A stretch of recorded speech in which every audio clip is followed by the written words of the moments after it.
الشيطان الرجيم بسم الله الرحمن الرحيم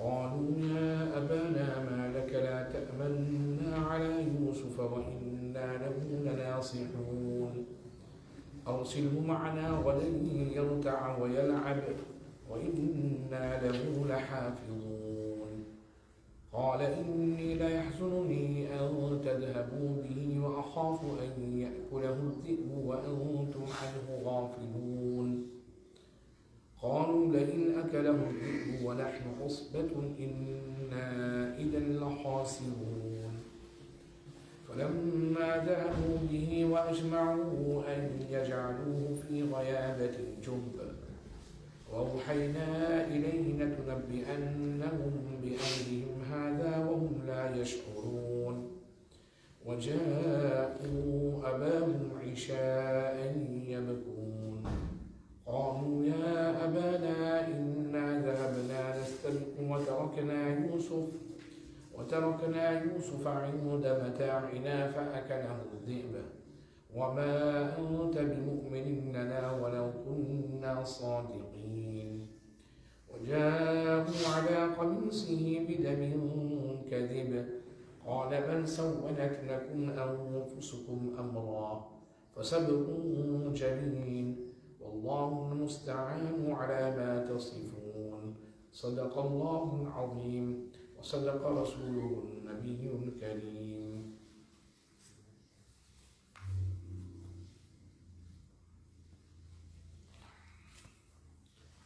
Respected listeners, continuing the Tafseer and the commentary of Surah Yusuf, and we came to the point where the brothers made the decision to throw him in a dark well so that some travelers may take him away. Now they came to the stage where now they had to request their father to give Yusuf to them. And how would they do that? That is further on mentioned in the verses that I've just recited just now. So qalu, they said, Ya Abana, O our father, ma laka la ta'manna ala Yusuf. What ails you that you do not trust Yusuf with us? What's stopping you, preventing you from not trusting us with Yusuf? وَإِنَّا لَهُ لَنَاصِحُونَ, whereas we are his well-wishers. And then they made a further request, أَرْسِلْهُ مَعَنَا غَدًا يَرْتَعْ وَيَلْعَبْ. Send him with us tomorrow so that he may eat and play with us. وَإِنَّا لَهُ لَحَافِظُونَ. We should take good care of him.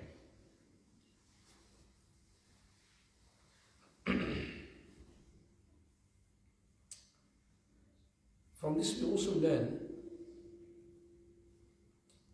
that they requested to take him to go out and play. Playing sport, as long as within the limits of the Sharia, there's nothing wrong in it. Scholars have mentioned that actually playing, especially for the youth, plays a very important part in their progress for their physical health and their mental health. As long as the game and the sport that is played, it is halal, it's permissible, it is good for the mind and it is good for the body. Because we need to look out after our bodies as well.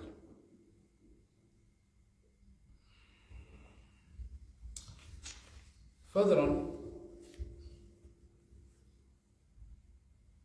he said, قَالَ إِنِّي لَيَحْزُنُنِي أَن تَذْهَبُوا بِهِ. Indeed, it grieves me that he should go with you. وَأَخَافُ أَن يَأْكُلَهُ الذِّئْبُ. I fear that you will be negligent of him.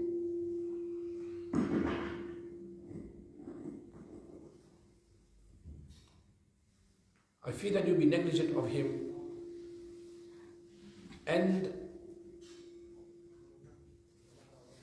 يَأْكُلَهُ الذِّئْبُ. I fear that a wolf will eat him, وَأَنْتُمْ عَنْهُ غَافِلُونَ, and you'll be negligent of him.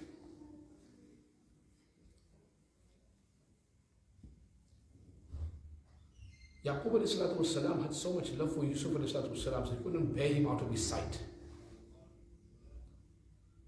And you should always remember that Yaqub alayhi salatu wasalam was not only a prophet, he was also a father. And concept of piety is not just about worshipping Allah, coming to the masjid day in, day out, and just performing salah, zikr, ibadat, tilawat. But concept of deendari and piety is also regarding looking after our children, looking after our families.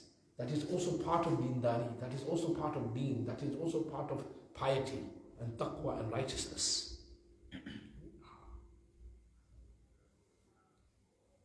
That's why so many people, they have this dryness towards deen. And they think deen is just about salah, tilawat, zikr, and that's it. And this dryness that we have regarding deen and the name of deen, sometimes it leads the people away and drives people away from deen. For example, certain things which are not haram, and we make it as haram. Certain things which are permissible, we make it not permissible. It's not mentioned anywhere in the Qur'an, in the Hadith, etc. That's why Prophet ﷺ has mentioned that you have been sent to make it easy for people, not make it difficult. And especially a person who's spiritually very strong, then he becomes a very good father as well. You know, just because someone is very spiritually strong, that doesn't mean he's going to be very good at his salah and ibadat and worship. But a person who's very strong spiritually, he'll also be a very good father as well. And whereas that person who's spiritually very, very weak, then unfortunately, then he'll have no he'll only think about himself, and he'll have no consideration of his wife, his children, his family. That's why bear this in mind, that deendari and piety is also about paying attention towards our wife, our children, our family, our progeny. That is also important as well. Now here, Yaqub alayhi salatu wasalam, he grieved, and he says, it grieves me that he should go with you, and Yusuf alayhi salatu wasalam will go with you. So I fear that you'll be negligent of him, and then a wolf will take him and eat him. From this we also learn that as a Yaqub alayhi salatu wasalam was very protective of his children. You know, and being protective of your children and overprotective is also a good thing. It's the humanity inside, you know. It's the parental love that parents have for their children, and therefore there's nothing wrong in that. In our society, we will see that the parents know that we've gone out somewhere. So after an hour, the parents will phone, where are you? Are you okay? Everything good? When are you coming back? What time are you coming back? And that is a good thing. Just like Hazrat Yaqub alayhi salam. And this will happen even when to those children of whose parents, who those children have already are settled. They've got family, they've got wife, they've got children, they've got their own house. Even then, what we will see that when we're traveling somewhere and the parents will ring us, call us, where are you? Is everything good? When are you coming back? What time are you coming back? It's that fikr, that concern. Allahu Akbar. Now, as children, what will be our response when our parents will ring us? Say, how are you? How long have you been? When are you coming back? Now, if our response is in the negative, why you keep on calling me for? Don't embarrass me in front of my friends, etc. We have that sort of response as well. Then, unfortunately, that is not a good thing. Because remember, there's a relationship between the parents and the children. And the parents will always have that love, that compassion, and that concern and fikr that nothing happens to their children. So therefore, if the reply on our behalf is that, oh, don't call me when I come back, etc., that's not good. That's not good at all. Respect of our elders, the words that we use when our parents ring us and talk to us and address us, plays a very important part in our expressing our love. And that also has a sign of how much love we have for our parents. So we have to be very, very careful in the words that we use.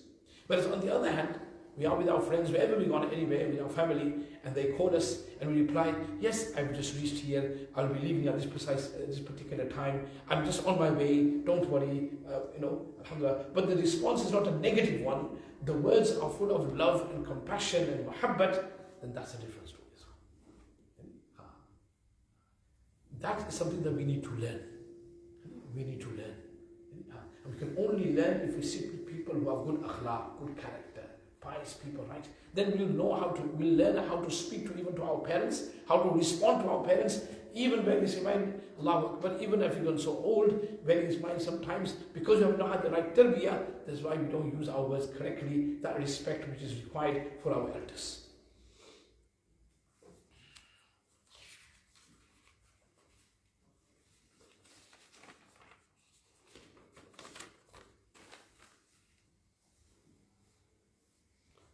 Allahu Akbar. So they replied, the brothers replied, قَالُوا لَيْنَ أَكَلَهُ الذِّئْبُ. If a wolf should eat him, وَنَحْنُ عُصْبَةٌ, while we are strong, with a strong group here, إِنَّا إِذًا لَخَاسِرُونَ, then we should surely be at a loss. Now when the Yaqub expressed his concern that the wolf will eat him, etc., I'm worried and concerned. Now, their reply should have been a more humble one. Don't worry, we are here. We'll be with him all the way. Nothing's going to happen. That is a more humble reply. But unfortunately, the reply was a completely different one. How the wolf is going to eat them? We are strong. We are here. We are strong. So the reply was more of arrogance, of takabbur and pride. How can anything happen to them? Happen to him? We are strong. We are this. We are that. We're a large group here.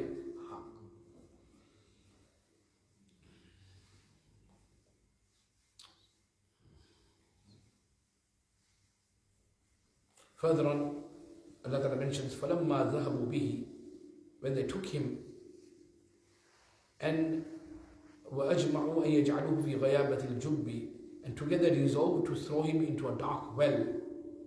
وَأُوحَيْنَا إِلَيْهِ لَتُنَبِّئَنَّهُمْ بِأَمْرِهِمْ. We sent revelation to him that he will certainly remind them of this matter, وَهُمْ لَا يَشْعُرُونَ, when they will not realize. Meaning, through wahi, we mentioned it was a Yusuf ﷺ, don't worry, a time will come when you will remind them of these actions that they're doing. Yes, you're going to go through a difficult period now, but a time is going to come when you're going to have the upper hand. And you will remind them of these actions. And they will not even recognize you. Allahu Akbar. Again, we learn from the system of the Qur'an and the nizam of the Qur'an, whenever prophets were going to go through many difficulties and hardship, Allah Tabaraka wa Ta'ala will always send revelation to console them and comfort them. And here Hazrat Yusuf is also been comforted by Allah Subhanahu wa Ta'ala. So don't worry, a time will come where you will be in a different position and they'll be in a different position. So now, further he mentions, وَجَاءُوا أَبَاهُمْ عِشَاءً يَبْكُونَ. They came weeping to their father that night. Who? The brothers. So obviously these are fake tears.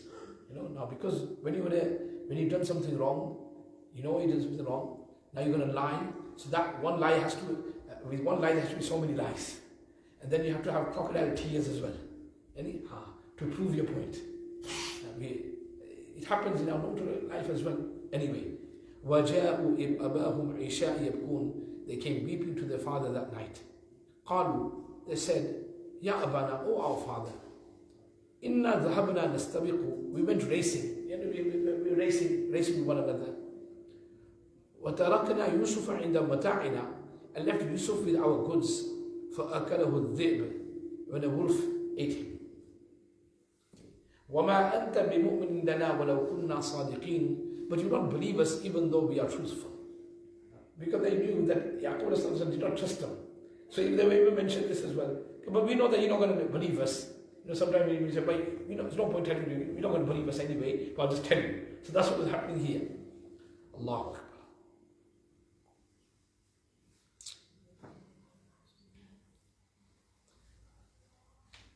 Further, Allah Ta'ala makes the mention, وَجَاءُوا عَلَىٰ قَمِيصِهِ بِدَمٍ كَذِبٍ. They came with false blood on his shirt. So when Yaqub alayhi salam heard the whole story, the incident from his brothers, then he sees the force, he sees the blood as well. What does he reply? What does he say? قَالَ بَلْ سَوَّلَتْ لَكُمْ أَنفُسُكُمْ أَمْرًا. But your souls have contrived this matter for you. Meaning, he did not say that there's a possibility you may be lying. There's a possibility there's something else going on here. He was certain and for sure that this is not the real incident. And that's why he uses the words, بَلْ سَوَّلَتْ. But your souls have contrived this matter for you. You made this up. Allahu Akbar. Why was he able to say that I know for sure that you made this up, and not say that there's a possibility this could have happened as well, that could happen? Because Hazrat Yaqub ﷺ was such a prophet who had deep insight, deep vision. And there are certain people who are very pious and righteous and muttaqi, that they are very deep, they can actually understand the whole scenario of the situation, what's really going on here. Allahu Akbar. And these great prophets, they were very active, and they also have great vision. They'll be able to see deep what is really behind this issue, what's behind this matter. And Allah grants these special qualities and attributes to the Anbiya ﷺ. And it's mentioned these qualities were especially given to Hazrat Ebrahim ﷺ, Hazrat Ishaq ﷺ, and Hazrat Yaqub ﷺ. Allah Akbar. Even in this day and age, there are certain pious and righteous people. We call them the walis of Allah, the buzruks. Allah grants them this deep insight as well, this deep vision as well. So they're able to, detect what's going on, what's going to be happening in the future, what's going to be happening, what's taking place, where this is going to lead to, what's that going to lead to. So therefore, beforehand, they let you know, we need to do this and we need to do that. And they're not saying we could just out of targheeb and nasihat, but they're saying they could tell where this matter is going to lead to and how harmful it's going to be for our iman and our Islam. Allahu Akbar. So immediately Hazrat Yaqub ﷺ understood that incident is something else. So what does he say? He mentions here, فَصَبْرٌ جَمِيلٌ. However, I should exercise patience. Subhanallah. Beautiful patience I'm going to exercise. Allahu Akbar. What is sabr jameel? Sabr jameel is that you grieve in the heart, but there's no complaint on the tongue. You grieve in the heart, but there's no complaint on the tongue. And the heart bows down before the decision of Allah subhanahu wa ta'ala. So we are facing some sort of difficulty, hardship. What's our immediate reaction? Immediate reaction. During that difficulty, during that calamity, during that musibat, and we don't complain, we don't do shikayat, but we realize deep in our heart that it's from Allah, this is the decision from Allah, what I need to do now is to observe patience. That is sabr jameel. That's why in the hadith Prophet ﷺ mentions as-sabr inda sadamati ula. The actual sabr, the highest level of sabr, the real sabr, is when you're afflicted with some sort of musibat and your immediate response is sabr and patience. You're not complaining, you're not going, your emotions don't get the most of you, but actually you are calm, you're collective. Yes, you're sad in your heart, but you understand it from Allah subhanahu wa ta'ala. That is asal sabr. Later on, everyone gets sabr. And later on, everyone gets sabr. We just hear about the news of someone passing away. And our immediate reaction, inna lillahi wa inna ilayhi raji'un. Our heart is grieving, sad, we shed a few tears, but we don't complain, we don't go all emotional, and we don't lose, our emotions. Okay. That is asal sabr. Later on, we do sabr, everyone gets sabr. Everyone does. Everyone has lost their loved ones. So as time goes by, we all do sabr, we get used to it, we're able to control our emotions. But that is not the actual main sabr. That is not the main sabr that is going to get the highest reward. Sabr jameel is that immediate reaction is calm. Yes, our heart is saddened, we grieve, we are sad, but there's no complaint on the tongue regarding the taqdeer of Allah subhanahu wa ta'ala, the decision of Allah subhanahu wa ta'ala. And obviously sometimes we shed a few tears as well. That is compassion, that is mercy, that is Muhammad, that is Rahmat. We're all human beings. But we should not go further than that. We start complaining and moaning. That is something which is disliked by Allah subhanahu wa ta'ala. So as Yaqub alayhi salatu wasalam, that is what he did here. Sabr Jameel. Subhanallah. Yes, he's saddened on the news of Hazrat Yusuf alayhi salatu wasalam, but subhanallah, there's no complaint, and Allahu Akbar, he knows it's from Allah subhanahu wa ta'ala. So this is another lesson we learn from the story of Hazrat Yusuf alayhi salatu wasalam and Hazrat Yaqub alayhi salatu wasalam, how to observe patience, sabr, subhanallah. And we're going to go, in our lives, we go through so many of these phases and stages where we have to observe patience and sabr. So many. Everyone does. But how to do it, in which manner to do it, that has been mentioned in the Qur'an Kareem. Subhanallah. That's why I mentioned earlier that Qur'an Kareem and the dars of the Qur'an Kareem is not about increasing our information and increasing our knowledge. It's about learning how to live hayatan tayyibah, a very pure life. Because the Qur'an Kareem is guidance for the whole of mankind, guidance in every aspect of our lives. So we're faced with a difficult situation. We just received the news of someone passing away. It's going to hurt us. It's going to affect our feelings. Now, how we should really respond, Qur'an Kareem teaches us. Qur'an Kareem teaches us. We've just lost a job. How to respond? Sabrun Jameel, Qur'an Kareem teaches us. Or we're going through favorable conditions. Alhamdulillah, we've just got a job. How to respond in that as well? Be grateful to Allah subhanahu wa ta'ala. Because the real provider is Allah. So immediately we turn towards Allah. We are grateful to Him. We perform 2 rakat salatul shukr. And then Allah grants more. لَإِن شَكَرْتُمْ لَأَزِيدَنَّكُمْ. When you are grateful to Allah, Allah increases and gives you more.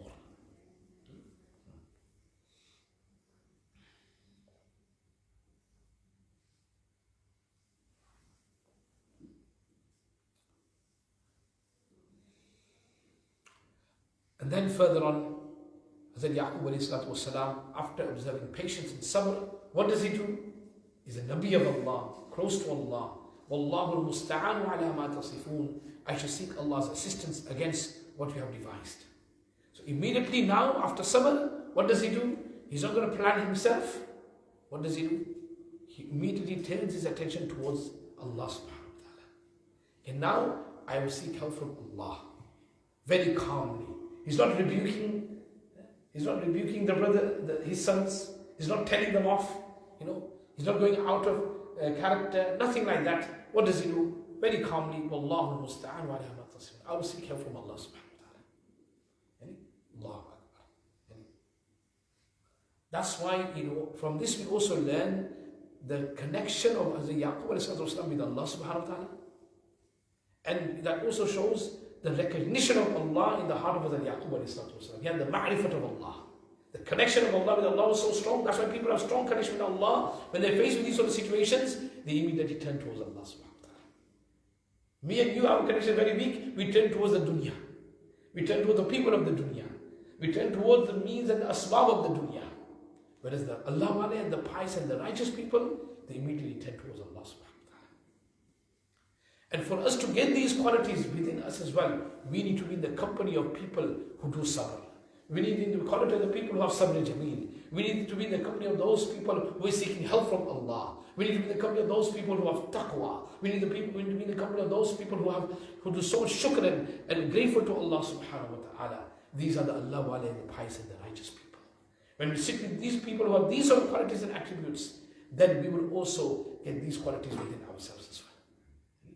That is being in the company of the sulha and the pious and the righteous. Because the pious and the righteous people, the walis of Allah, are the ones who have these sort of qualities. They have the ma'rifat of Allah, the recognition of Allah, they have the connection of Allah. At all times they turn towards Allah. They have taqwa, they have shukr, they have sabr. And that is what we need to implement in our lives, to be in the company of those people. Inshallah, these qualities, inshallah, will be embedded in our lives as well. May Allah give us the tawfiq to learn from the verses of the Qur'an and to implement in our lives. Subhanallah, bihamdihi, subhanakallahumma wa bihamdika, nashhadu an la